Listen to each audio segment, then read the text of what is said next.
అరే మావా, నైట్ అంతా బాగా ఆలోచించి ఒక అద్భుతమైన ప్లాన్ వచ్చింది. అది చెప్పింది చెప్పినట్లు యాస్టీజ్గా చేసామనుకో, ఆ అమ్మాయి ఇట్టే పడిపోతుంది. నేను చెప్పింది యాస్టీజ్గా చెయ్యి, ఆ అమ్మాయి ఇట్టే పడిపోతుంది. ఓకేనా? ఆల్ ద బెస్ట్ మామ. ఎల్లో నువ్వు రారా బచ్చన్ సాబ్.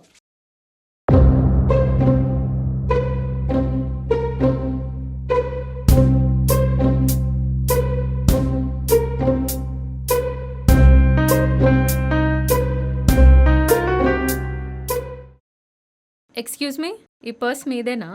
నాది కాదండి ఈ పర్సు. లోపల ఏముందో చూద్దాం.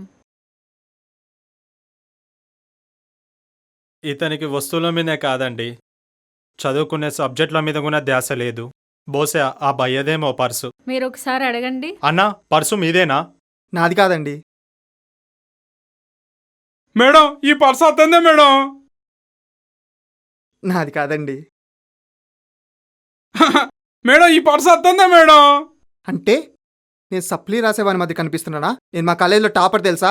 నేను అడిగే క్వశ్చన్లకి మా ఫిజిక్స్ కెమిస్ట్రీ సార్ కూడా ఆన్సర్ చేయలేదు తెలుసా నా క్వశ్చన్లకి? భయ్యా, అంతగానం ఏమడుగుతారు భయ్యా? ఫిజిక్స్ అని కెమిస్ట్రీ క్వశ్చన్లు, కెమిస్ట్రీ అని ఫిజిక్స్ క్వశ్చన్స్. మేడం, ఈ పర్స్ అత్తందే మేడం. సేమ్ కలర్ పర్సు నాకుందండి, నాదే అనుకుంటున్నాడు అంతే. అరే మామ, అందులో నా సప్లీ డబ్బులు ఉన్నాయిరా. అరే మొదటిసారి ఎగ్జామ్ రాస్తే ఏమంటారా? రెగ్యులర్. రెండోసారి రాస్తే? సప్లీ. మూడోసారి రాస్తే? సప్లీ. మనం ఆల్రెడీ సప్లీ రాస్తున్నాం, ఎన్నిసార్లు రాసిన సప్లీయే కదరా. అవును రా, కరెక్ట్గా చెప్పావరా.